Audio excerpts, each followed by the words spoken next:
quero, antes de mais nada, e estou aqui para isso, agradecer aos habituês, amigos, 6 milhões que assistiram o meu post dos 95 anos. Muito obrigado. Muito obrigado mesmo, mas eu continuo com 95. Depois, após 95, umas coisas mudaram na minha cabeça com 95 anos. A proximidade do fim me faz rever coisas assim. Não tem nada de trágico, é assim. Tudo bem, é assim. 95. Mas outro dia eu vi um discurso do Mia Couto, um moçambicano, ele é português, moçambicano, que escreve muito bem, escreveu uma coisa que eu fiquei tão tocado. Então, não sei se porque eu fiz 95 anos ou porque ele é mesmo genial, ou acho que os dois. Eu li bem, li bastante, e me dispus a reproduzir para os senhores, para vocês, o que ele escreveu. É sobre o medo. E eu, com 95 anos, tenho passado em branco todo o medo que senti a vida inteira de tudo. Eu acho que ele falou muito bem de tudo isso. Eu peço permissão para repetir, com as palavras dele, o que ele disse. Espero que vocês se divirtam, gostem. Ele disse, o título é Murar o Medo. Ele diz assim, o medo foi um dos meus primeiros mestres. Antes de ganhar confiança em celestiais criaturas, aprendi a temer monstros, fantasmas e demônios. Os anjos, quando chegaram, já era para me guardarem. Os anjos atuavam como uma espécie de agente de segurança privada das almas. Nem sempre os que me protegiam sabiam da diferença entre sentimento e realidade. Isso acontecia, por exemplo, quando me ensinavam a receber os desconhecidos ou a reagir a eles. Na realidade, a maior parte da violência contra crianças sempre foi praticada não por estranhos, mas por parentes e conhecidos. Os fantasmas que serviam na minha infância reproduziam esse velho engano de que estamos mais seguros em ambiente que reconhecemos. Os meus anjos da guarda tinham a ingenuidade de acreditar que eu estaria mais protegido apenas por não me aventurar para além da fronteira da minha língua, da minha cultura, do meu território. O medo foi, afinal, o mestre que me fez desaprender. Quando deixei a minha casa natal, uma invisível mão roubava-me a coragem de viver e a audácia de ser eu mesmo. No horizonte vislumbravam-se mais muros do que estradas.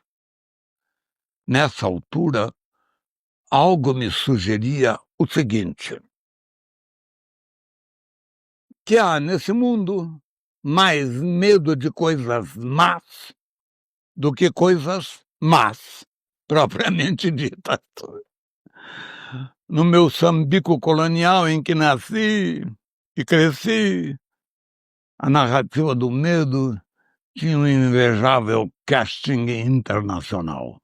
Os chineses que comiam criancinhas, os chamados terroristas que lutavam pela independência, iam até aquele barbudo com nome alemão. Esses fantasmas tiveram o fim de todos. Os fantasmas morreram quando morreu o medo. Os chineses abriram restaurantes aqui na porta de casa.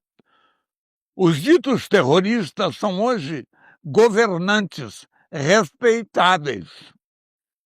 E Karl Marx, o teu barbudo, é um simpático velhinho que não deixou descendência. Cometeram-se as mais indevidas barbaridades em nome da segurança mundial. Foram colocados e conservados no poder alguns dos ditadores mais sanguinários de toda a história. A Guerra Fria esfriou, mas o maniqueísmo que a sustentava não desarmou, inventando rapidamente outras geografias do medo ao Oriente e ao Ocidente. E porque se trata de entidades demoníacas, não bastam os seculares meios de governação. Precisamos de intervenção com legitimidade divina. O que era ideologia passou a ser crença. O que era política tornou-se religião. O que era religião passou a ser estratégia de poder. Para fabricar armas, é preciso fabricar inimigos. Para produzir inimigos, é imperioso sustentar fantasmas.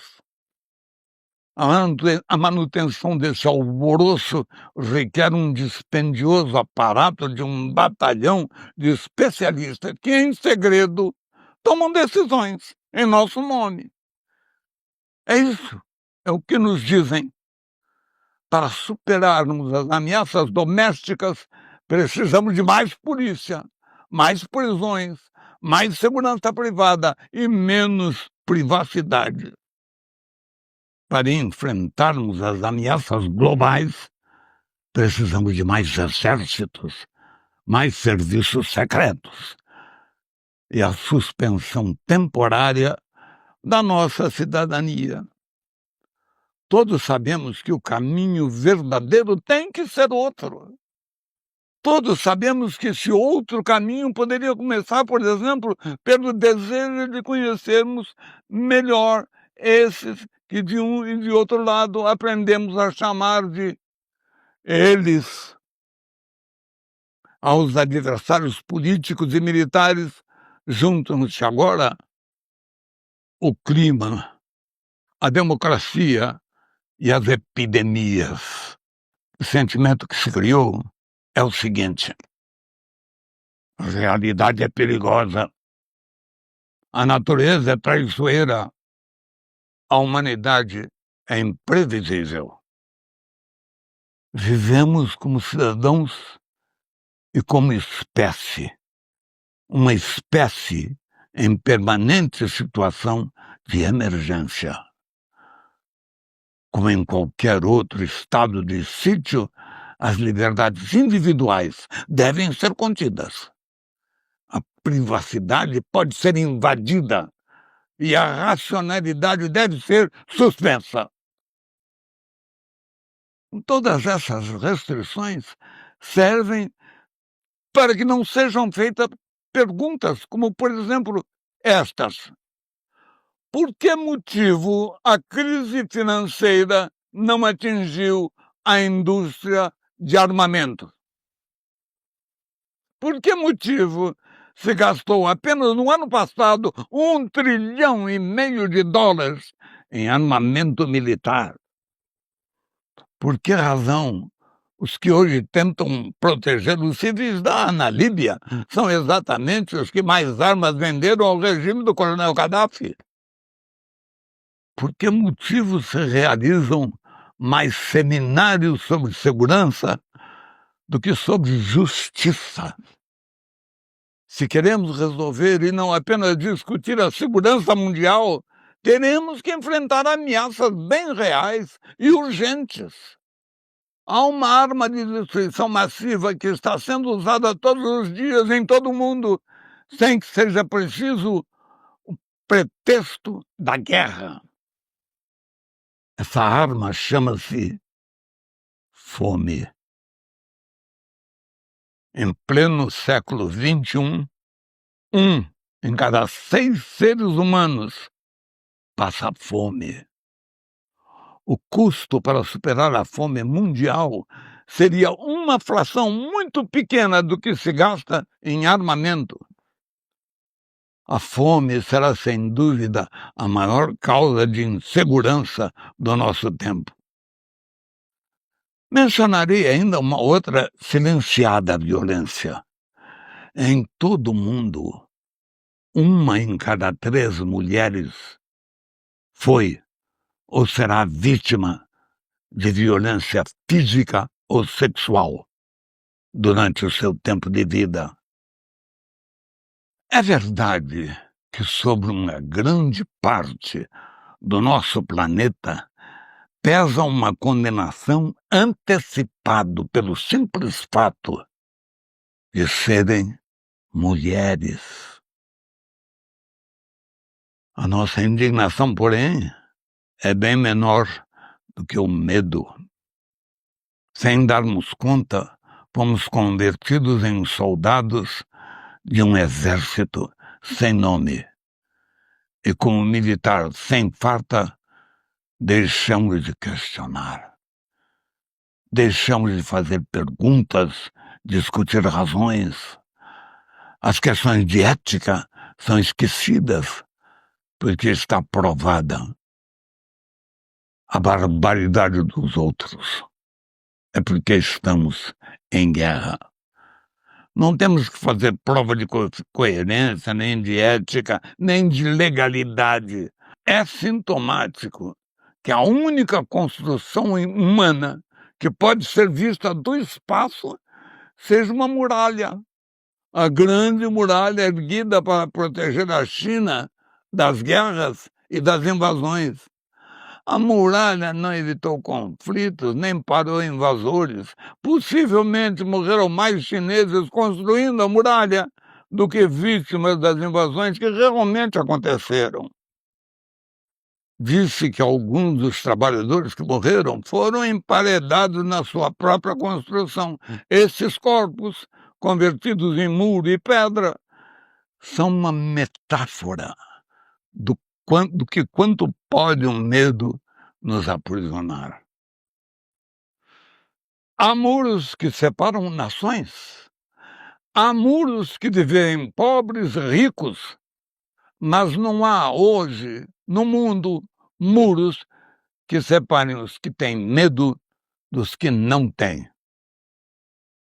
Sobre as mesmas nuvens cinzentas vivemos todos nós, do sul e do norte, do ocidente e do oriente.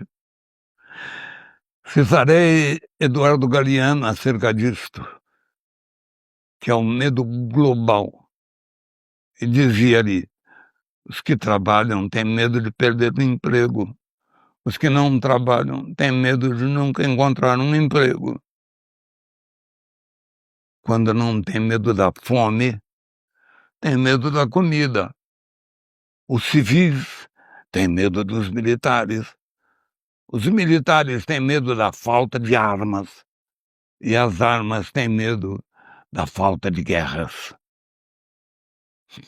E se calhar, acrescento agora eu, a quem tenha medo de que o medo acabe. Obrigado.